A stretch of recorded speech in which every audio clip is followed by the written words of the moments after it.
Bismillahirrahmanirrahim. Assalamu alaikum dear viewers. It's Stefan over here to deliver the next lecture of FSC Pre-Engineering. Today is 9th of May 2020. Student हम लोग chapter number 10 पर काम कर रहे थे, trigonometric identities. आज हम लोगों ने उस चैप्टर की नेक्स्ट एक्सरसाइज को प्रोसीड करना है। नेक्स्ट एक्सरसाइज है 10.2। स्टूडेंट अपने लेक्चर की तरफ बाकायदा मूव करने से पहले मेरी रिक्वेस्ट उन लोगों से जिन्होंने अभी तक मैथ्स बॉक्स को सब्सक्राइब नहीं किया वो प्लीज़ बेल आइकन को प्रेस कर दें ताकि इस चैनल की तमाम रिसेंट अपडेट से वो अवेयर रहें और उनका सिलेबस बेहतर तरीके से प्रोसीड कर सकें। और जो लोग मेरे चैनल के लेक्चर्स रेगुलरली ले रहे हैं उनसे रिक्वेस्ट ये है कि वो लेक्चर को लास्ट तक सुना करें ताकि नेक्स्ट लेक्चर में जो कंसेप्ट पिछली एक्सरसाइज से कोई रिलेट हो रहा हो तो उसमें कोई दिक्कत ना हो। स्टूडेंट चलते हैं अपने कंटेंट की तरफ। तो आज का कंटेंट बहुत सिंपल है। हम लोग अलाइड एंगल्स और फार्मूलाज जो आप फंडामेंटल लॉ ऑफ ट्रिग्नोमेट्री इस्तेमाल कर चुके हैं, जिन लोगों ने वो लेक्चर नहीं लिया डिस्क्रिप्शन में लिंक दिया गया है, वो गो थ्रू कर सकते हैं। तो आज के कंटेंट में आप लोग क्या करेंगे, अलाइड एंगल को फोकस करेंगे। अलाइड एंगल्स, ठीक है, अलाइड एंगल्स की एप्लीकेशन देखेंगे। बेसिकली ये आपको लास्ट लेक्चर्स में सारी डिटेल में बता दिया गया है। उसके बाद आप फंडामेंटल लॉ ऑफ ट्रिग्नोमेट्री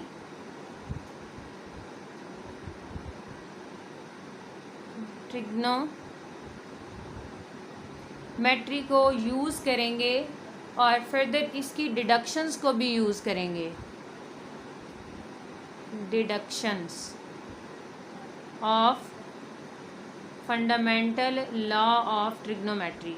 तो ये जो तीनों चीज़ें मैंने आपके सामने लिखी हैं इनकी एक्सप्लेनेशन ऑलरेडी आपको दे दी गई है। जिन्होंने लेक्चर्स नहीं लिए डिस्क्रिप्शन में लिंक दिया गया है, वो अपने लेक्चर को गो थ्रू कर सकते हैं। आज हम लोगों ने इन सारी चीज़ों की allied angle, fundamental law of trigonometry और जो इसकी डिडक्शंस हैं, इन तमाम को हम लोगों ने मैथमेटिकल फॉर्म में देखना है। मींस हमने इनकी एप्लीकेशंस पर काम करना है। तो स्टूडेंट आज की एक्सरसाइज का या आज के लेक्चर का जो लास्ट कंटेंट है, आज हम आपके सामने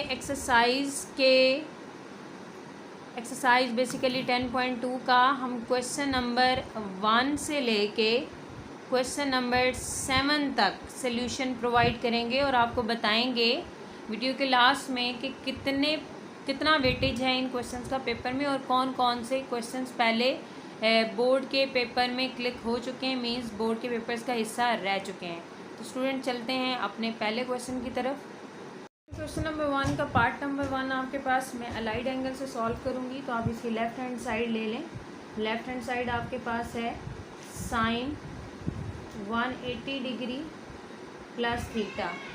तो साइन 180 को आप क्या लिख सकते हैं, साइन 180 को आप लिख सकते हैं पाई, ठीक है, प्लस थीटा। तो आपने क्या करना होता है, पाई/2 का मल्टीपल बनाना होता है। तो आप सिंपली यहाँ पर क्या करेंगे, आप 2 से मल्टीप्लाई और 2 से डिवाइड कर देंगे। तो आपके पास जो यहाँ पर चीज़ बनेगी वो कुछ इस तरह से बनेगी।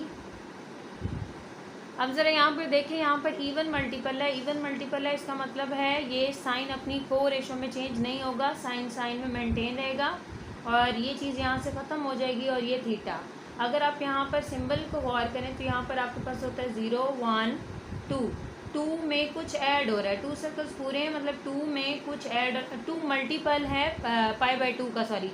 तो 0 1 2 और इसमें कुछ ऐड हो रहा है। तो मीन्स ये थर्ड क्वाड्रेंट में आपने एक वर्ड पढ़ा है कास्ट का। थर्ड क्वाड्रेंट में सिर्फ 10 क्या होता है आपके पास, पॉजिटिव होता है। इसके अलावा जितने भी चीज़ें होती हैं आपके पास वो क्या होती हैं, नेगेटिव। और बेसिकली यही आपके पास क्या है, आपकी राइट हैंड साइड है।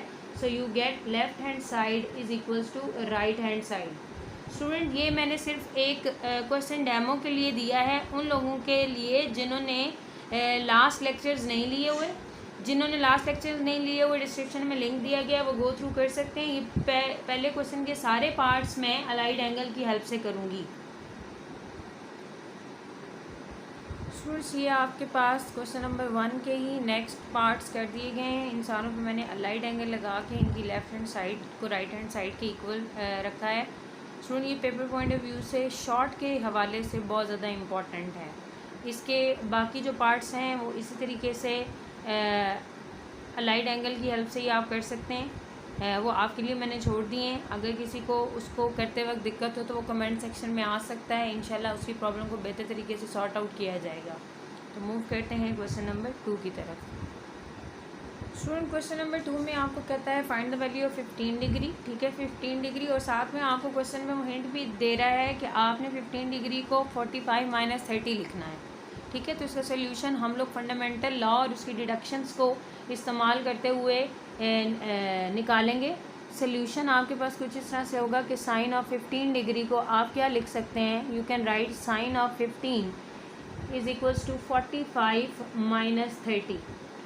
ये इस वजह से किया है कि 15 को आपने ऐसी वैल्यूज़ में कन्वर्ट करना है जिसका आंसर आपके पास टेबल से निकाला जा सके। ठीक है, या कैलकुलेटर से निकाला जा सके। तो आपने इस तरीके से इसको अप्लाई कर दिया। अब चाहे तो आप इस पर अलाइड एंगल लगा लें, मीन्स इसको 90 का मल्टीपल बना लें तो भी आपकी मर्ज़ी है, या आप फंडामेंटल लॉ ऑफ ट्रिग्नोमेट्री और उसकी डिडक्शंस को इस्तेमाल करते हुए भी आप ये चीज़ें निकाल सकते हैं इसके आंसर। तो स्टूडेंट मैं आपको फंडामेंटल लॉ ऑफ ट्रिग्नोमेट्री और उसकी डिडक्शंस भी सिखाऊंगी कि उसकी एप्लीकेशन आप किस तरह से करेंगे। तो उसके लिए आपने फार्मूला पढ़ा हुआ है, ये आपके पास अल्फ़ा है और ये आपके पास बीटा है। तो आपने फार्मूला लास्ट लेक्चर में पढ़ा है। जिन्होंने लेक्चर नहीं लिया डिस्क्रिप्शन में लिंक दिया गया है, वो गो थ्रू कर सकते हैं। तो sine of alpha, alpha here is 45, sine of alpha, फिर क्या आ जाएगा साथ में साइन ऑफ अल्फ़ा, साथ में आ जाएगा cos of beta, cause of 30 degree, क्योंकि बीटा की जगह आपने 30 लिखा हुआ है, माइनस फिर आ जाएगा आपके पास cos of alpha that is 45 और फिर साइन ऑफ 30 डिग्री। आप यहाँ पर कैलकुलेटर से इनकी वैल्यूज़ निकाल सकते हैं। साइन ऑफ 45 या आपको मैथ्स बॉक्स ट्रिक टेबल में आपको टेबल बनाना सिखाया गया था ट्रिग्नोमेट्रिक रेशियोज़ का। तो आप वो लेक्चर गो थ्रू करके डायरेक्ट वहाँ से भी पुट कर सकते हैं। नहीं तो आप कैलकुलेटर में प्रेस करें साइन 45 डिग्री का सी ओरिजिनल में पुट करेंगे तो सारे कैलकुलेटर्स आपको बाय में आंसर्स नहीं देते। जो ओरिजिनल कासियो के होते हैं वही आपको क्या करते हैं फ्रैक्शन में आंसर देते हैं। तो साइन 45 आपके पास होता है स्क्वायर रूट 1/2, कॉज ऑफ 30 आपके पास होता है square root 3/2 minus cos 45 again 1/√2 और साइन ऑफ 30 आपके पास हो जाता है 1/2। अगर आप इसको सॉल्व करें तो आपके पास आएगा square root 3/2 square root 2 minus 1/2 square root 2। जब आप इसका एलसीएम लेंगे तो आपके पास बनेगा square root 3 minus 1/2 square root 2। ये आपने इसको सॉल्व कर लिया है। इसी तरीके से इसका नेक्स्ट पार्ट करेंगे। स्टूडेंट क्वेश्चन नंबर 2 के रिमेनिंग पार्ट्स मैंने आपके लिए कर दिए हैं। यहाँ ये कॉज 15 के लिए, उसके बाद 105 आपको उसने दिया हुआ और हिंट भी दिया हुआ है कि कॉज साइन ऑफ 105 मीन 105 को आप 60 + 45 की रेशो में एक्सप्रेस कर सकते हैं। मीन्स दोनों के सामने लिख दिया। ये आपके पास मैंने साइन का फार्मूला लगा दिया, यहाँ पर कॉज का और एक टेन का। ये टोटल 6 फार्मूलाज आपको सिखाए गए हैं। तो उनमें से कोई भी जो है ना जो सूट कर रहा होगा वो आप लगा देंगे यहाँ पर। हो सकता है आगे चल के एक्सरसाइज में आपको कॉट के फार्मूलाज लगाने पड़े। तो ये फंडामेंटल लॉ जो है आपके पास वो कॉज अल्फ़ा माइनस बीटा और 5 उसकी जो डिडक्शंस हमने लास्ट लेक्चर में की थी वो भी इस्तेमाल होंगी इस एक्सरसाइज में। स्टूडेंट मूव ऑन करते हैं क्वेश्चन नंबर 3 की तरफ, जो कि पेपर पॉइंट ऑफ व्यू से बहुत ज़्यादा इंपॉर्टेंट है। इसके 2 पार्ट्स हैं, अक्सर दोनों में से एक पेपर में क्लिक किया जाता है। तो सोल्यूशन आप इसका अलाइड एंगल की हेल्प से निकालना चाहें तो भी पॉसिबल है। अगर आप इसका solution fundamental law of trigonometry और उसकी डिडक्शंस को इस्तेमाल करके निकालना चाहें तो वो भी पॉसिबल है। तो लेफ़्ट हैंड साइड अगर इसकी कंसीडर की जाए तो आपके पास है sine of 45 degree plus alpha. तो यहाँ पर मैं फार्मूला लगा रही हूँ, अल्फ़ा की जगह 45 है, बीटा की जगह फिर अल्फ़ा आ गया। तो वो आपके पास होता है sine of alpha cos of beta plus cos of alpha sine of beta. ठीक है, इसको प्रोसीड करेंगे तो साइन ऑफ 45 1/√2 के इक्वल होता है। यहाँ पर आ गया cause of alpha. Similarly cause of 45 आपके पास स्क्वायर रूट 1/2 के इक्वल होता है। यहाँ पर आ गया साइन ऑफ अल्फ़ा। यहाँ से आप कॉमन ले लें, आपके पास कॉमन आएगा 1/√2। तो यहाँ पर आपके पास रह गया cause of alpha plus sign of alpha. तो स्टूडेंट हम लोग यहाँ तक करके कह देते हैं कि हमारा क्वेश्चन माइंड अप हो गया, हम लोगों ने पेपर वाला बना दिया, जबकि आप वहाँ पर देखें तो साइन उसने पहले लिखा है। तो कोशिश किया करें जो चीज़ उसने क्वेश्चन में प्रूफ के तौर पर मांगी है एज इट इज़ आप वही करें। तो इसको आप इंटरचेंज कर लें, 1/2 साइन और कॉस को इंटरचेंज कर लें, मीन साइन पहले आ गया और कॉस को बाद में लिख दिया। तो अब आप कह सकते हैं कि ये left hand side right hand side के इक्वल है। अगर आप यहाँ तक स्टॉप कर देते हैं तो आपको फुल क्रेडिट नहीं दिया जाएगा। Right hand side, so left hand side is equals to right hand side. Similarly यही फार्मूला अगर मैं यहाँ पर लगाऊँ इस क्वेश्चन पर, तो आपके पास क्या सोल्यूशन बनेगा।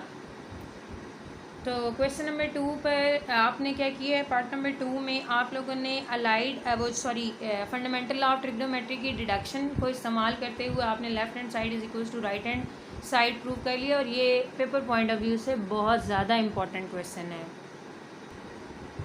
क्वेश्चन नंबर 4 की तरफ मूव ऑन करते हैं। ये लॉन्ग पॉइंट ऑफ व्यू से बहुत ज़्यादा इंपॉर्टेंट है, अक्सर ये पेपर में देखा गया है। तो लेफ्ट हैंड साइड मैंने कंसीडर कर ली है, तो इस पर मैं फंडामेंटल लॉ की डिडक्शन लगाने लगी हूँ। वो क्या होती है, tan का फार्मूला लगा रही हूँ, tan of alpha plus tan of beta by 1 minus tan alpha tan beta. ये मैंने पहले वाले पर डिडक्शन लगाई है, सेकंड वाले पर अब मैं इस पर लगाने लगी हूँ। वो क्या आएगा, सेम उसी तरह से होगा, tan of alpha minus tan of beta over 1 plus tan of alpha tan of beta. ये आप लोगों ने पुट कर लिया यहाँ पर। स्टूडेंट्स मैंने यहाँ पर वैल्यू सब्स्टिट्यूट कर दी है, tan 45 1 होता है। इसी तरीके से ये अगर आप यहाँ पर इसको एनालाइज करें तो ये चीज़ आपकी कैंसिल हो रही है और ये चीज़ आपकी इसके साथ कैंसिल हो रही है। तो आपके पास जो आंसर बचेगा वो आपके पास क्या है, 1। तो आप कह सकते हैं कि लेफ़्ट हैंड साइड आपकी किसके इक्वल आ गई है, राइट हैंड साइड के इक्वल आ चुकी है।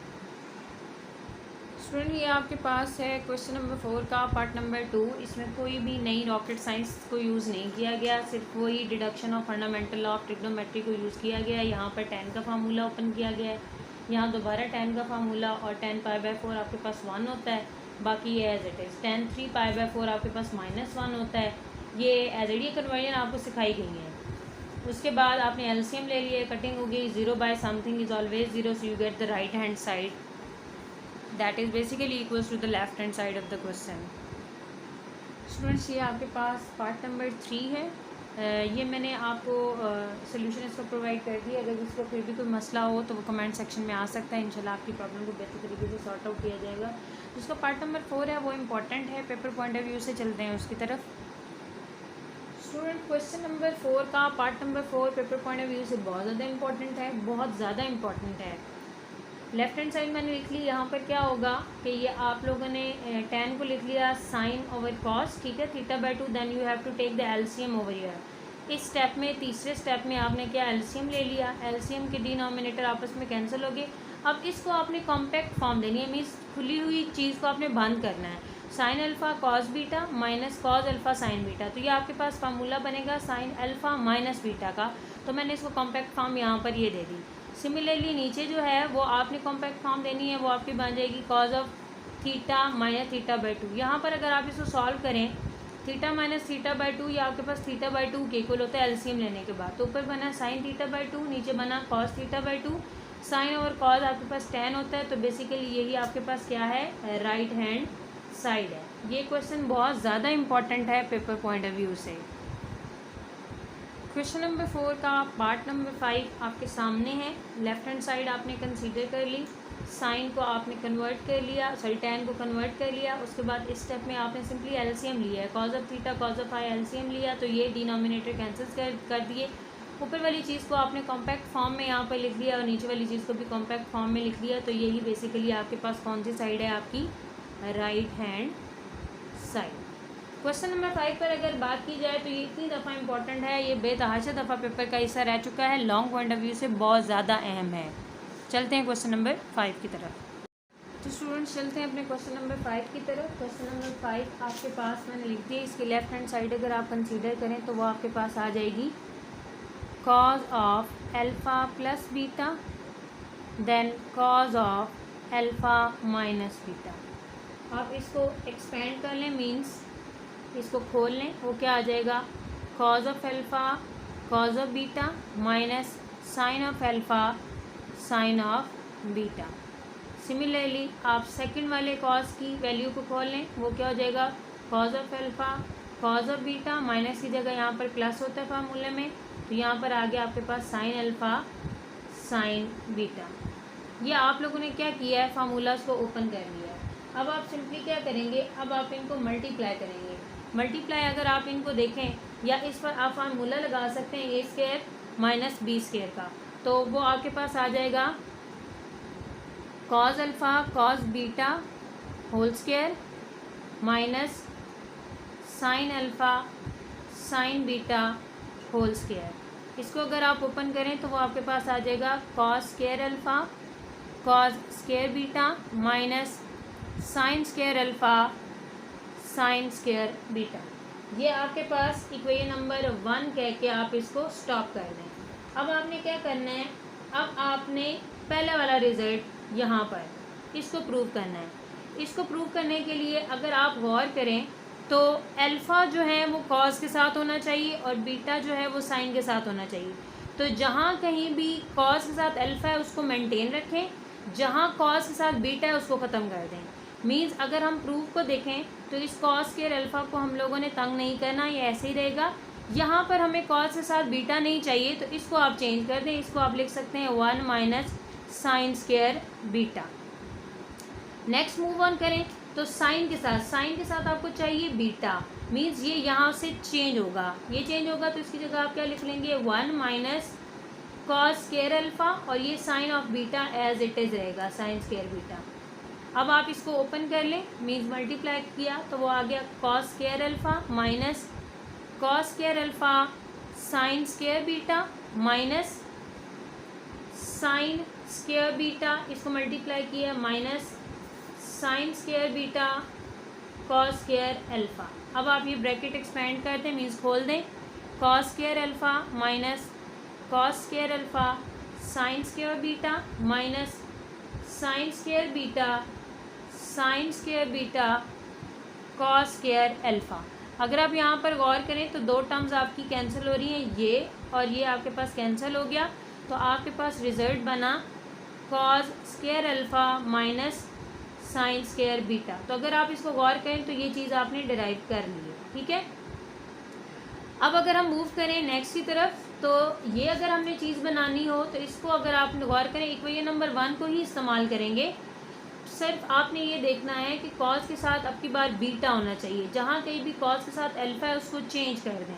तो इक्वेशन नंबर 1 आपके पास क्या इम्प्लाई करेगी, इक्वेशन नंबर 1 कुछ इस तरह से ये वाली इक्वेशन इम्प्लाई करेगी, इसको देखते हुए कि कॉस बीटा के साथ होना चाहिए, अल्फ़ा के साथ है तो उसको चेंज कर दें। तो वो हम क्या चेंज करेंगे, यहाँ पर इसकी जगह क्या आ जाएगा 1 माइनस साइन स्क्वायर अल्फ़ा और cos square beta as it is रहेगा माइनस, यहाँ पर गौर करें साइन के साथ अल्फ़ा होना चाहिए, मीन ये साइन के साथ अल्फ़ा ये ऐसे ही मेंटेन रहेगा और इसको यहाँ से कन्वर्ट कर लें, वो आपके पास हो जाएगा कॉस स्क्वायर बीटा। अब आप सिंपली इसको क्या करें मल्टीप्लाई करें और कैंसलाइजेशन के बाद आपके पास रिजल्ट बन जाएगा जो आप लोगों ने प्रूव करना है। तो आपके पास ये चीज़ बनी sign square alpha sine square alpha cos square beta. ये अगर आप इसको गौर करें यहाँ पर प्लस आएगा, ये दोनों टर्म्स क्या हो गई cancel, so you are left with cos square beta minus sine square alpha.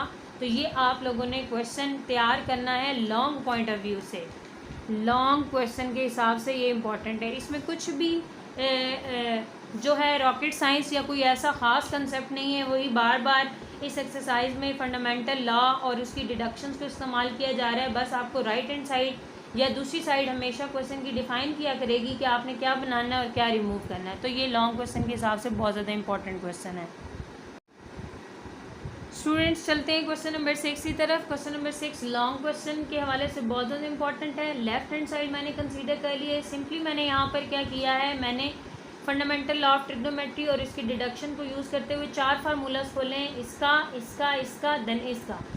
ये वाला फार्मूला ग्रीन कलर में पहली टर्म का है, ब्लैक कलर में इसका है, फिर देन ब्लैक नीचे वाले की फर्स्ट टर्म का है और रेड इसके साथ है। अब देखिए ये दो चीज़ें कैंसिल हो रही हैं, ये नीचे से दो चीज़ें कैंसिल हो रही हैं। Sine alpha cos beta, sine alpha cos beta twice time हो जाएगा, यहाँ पर 2 sine alpha cos beta. Similarly denominator में आपके पास बन जाएगा 2 कॉस अल्फा कॉस बीटा से कैंसिल हो गया, 2 से कैंसिल हो गया, sine alpha by cos alpha that is basically equal to tan of alpha, और tan ऑफ अल्फा आपके पास इसके इक्वल है राइट हैंड साइड के। ये question long point of view से बहुत ज़्यादा इंपॉर्टेंट है, कोई बेतहाशा दफ़ा ये पेपर का हिस्सा रह चुका है। क्वेश्चन नंबर 7 की तरफ चलते हैं। क्वेश्चन नंबर 7 के 3 पार्ट्स हैं। पहला पार्ट मैं आपको करवा रही हूँ एक्सप्लेनेशन के साथ, 2 पार्ट्स आपके लिए सिर्फ सोल्यूशन प्रोवाइड करूँगी, उनको आप खुद ट्राई करिएगा। अगर फिर भी कोई मसला होगा तो आप कमेंट सेक्शन में आ सकते हैं, इंशाल्लाह बेहतर तरीके से आपकी प्रॉब्लम को सॉर्ट आउट किया जाएगा। ये क्वेश्चन बताती चलूँ, question number 5, 6, 7 long point of view से इंपॉर्टेंट है। इससे पहले जो क्वेश्चन थे 1, 2, 3 एंड 4 वो शॉर्ट पॉइंट ऑफ व्यू से बहुत ज़्यादा इंपॉर्टेंट है। तो इसका सोल्यूशन देखें, आप इसकी राइट हैंड साइड कंसीडर कर लें। Right hand side that is basically equals to cot alpha, यहाँ पर कॉट है, cot beta -1 by cot alpha plus cot beta. अब आप क्या करें, आप सिंपली इसको रेसिप्रोकल में लिख लें। कॉट का रेसिप्रोकल होता है tan, 1/tan हो गया, ये 1/tan ऑफ बीटा हो गया, ये -1 एज इट इज़। बाय में भी आप लिख सकते हैं 1/tan of alpha plus 1/tan of beta. अगर मैं इसके सामने स्टेप करूं तो मैं एलसीएम ले लूं पहले, तो ऊपर मेरे पास एलसीएम आ जाएगा tan of alpha tan of beta 1 minus tan alpha tan beta. और अगर मैं नीचे एलसीएम लूँ तो वो मेरे पास क्या आ जाएगा, tan अल्फ़ा tan बीटा, तो यहाँ पर आपके पास बचा tan beta plus tan alpha. इनको आप कैंसिल कर दें, ये और ये आपके पास क्या हो गया, कैंसिल हो गया। अब आप इसको क्या, जो आपके पास रिमेनिंग चीज़ बची है वो आप लिख लें 1/tan alpha tan beta over tan alpha. मैं इनको इंटरचेंज करके लिख रही हूँ, अल्फ़ा को पहले और बीटा को बाद में। अगर ये आप फार्मूला देखें तो ये आपके पास बन रहा है 1/tan अल्फ़ा प्लस बीटा, क्योंकि tan अल्फ़ा प्लस बीटा होता तो ये नीचे आता और वो ऊपर आता, तो इसका मतलब ये 1/tan अल्फ़ा प्लस बीटा का फार्मूला बन रहा है आपके पास। और tan का अगर हम रेसिप्रोकल लेंगे that will be equals to cot of alpha plus beta. तो यही आपकी कौन सी साइड है, लेफ्ट हैंड साइड है। So you get left hand side is equals to right hand side. ये इम्पॉर्टेंट क्वेश्चन है लॉन्ग के हवाले से।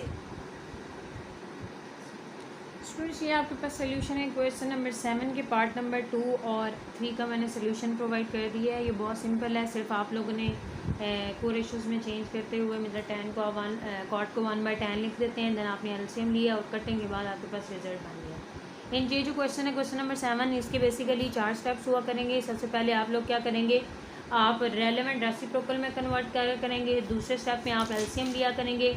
तीसरे स्टेप में आप लोग क्या करेंगे, फार्मूला को कॉम्पैक्ट फॉर्म में लिखा करेंगे। और फोर्थ स्टेप में फिर आपने रेसिप्रोकल में कन्वर्ट करना है, तो आपका ये क्वेश्चन जो है वो कंप्लीट हो जाएगा 4 स्टेप्स में। स्टूडेंट्स अगर अब बात की जाए पेपर पॉइंट ऑफ व्यू से कौन से क्वेश्चन या कौन से ऐसे पार्ट्स हैं क्वेश्चन नंबर 1 से लेके क्वेश्चन नंबर 7 तक एक्सरसाइज 10.2 के जो पेपर का हिस्सा रह चुके हैं, वो उस पर डिस्कशन कर लेते हैं ज़रा। स्टूडेंट्स तो क्वेश्चन नंबर जो आपके पास 1 है, इसका पार्ट नंबर 2 काफ़ी दफ़ा पेपर में आया हुआ है। उसके बाद पार्ट नंबर 3 काफ़ी दफ़ा पेपर का हिस्सा रह चुका है, और क्वेश्चन नंबर 1 का पार्ट नंबर 5 भी काफ़ी दफ़ा पेपर का हिस्सा रह चुका है।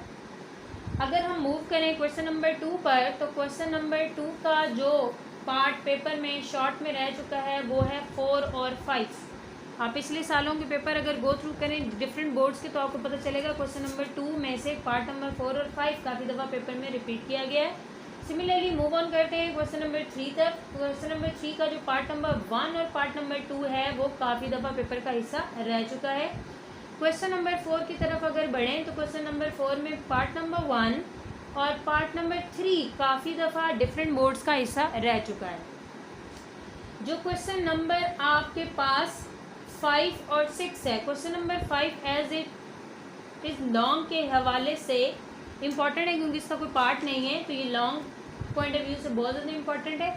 और क्वेश्चन नंबर 6 का बोर्ड को अगर आप पेपर को सर्च करें तो आपके पास पार्ट नंबर 2 काफ़ी दफ़ा पेपर का हिस्सा रह चुका है। मीन्स ये वाला क्वेश्चन काफ़ी दफ़ा लॉन्ग क्वेश्चंस में आ चुका है। तो स्टूडेंट्स ये आपके पास वेटेज है। यहाँ तक आपके पास शॉर्ट क्वेश्चंस के हवाले से इम्पॉर्टेंट है और ये 5 और 6 आपके पास लॉन्ग क्वेश्चन के हवाले से इम्पॉर्टेंट है। क्वेश्चन नंबर 7 को देखा जाए तो क्वेश्चन नंबर 7 का भी पार्ट नंबर 2 और 3 पेपर का हिस्सा रह चुके हैं। तो ये आपके पास क्वेश्चन नंबर 7 का पार्ट नंबर 2 और पार्ट नंबर 3 है, ये भी पेपर पॉइंट ऑफ व्यू से इम्पॉर्टेंट है। उम्मीद है आज का लेक्चर सबको क्लियर हुआ होगा। फिर भी किसी को अगर कोई मसला है तो कमेंट सेक्शन में आ सकता है। इंशाल्लाह बेहतर तरीके से उनकी प्रॉब्लम को सॉर्ट आउट किया जाएगा। अपना बहुत ज़्यादा ख्याल रखिएगा। मैथ्स बॉक्स को दुआओं में याद रखिएगा। अल्लाह हाफिज़।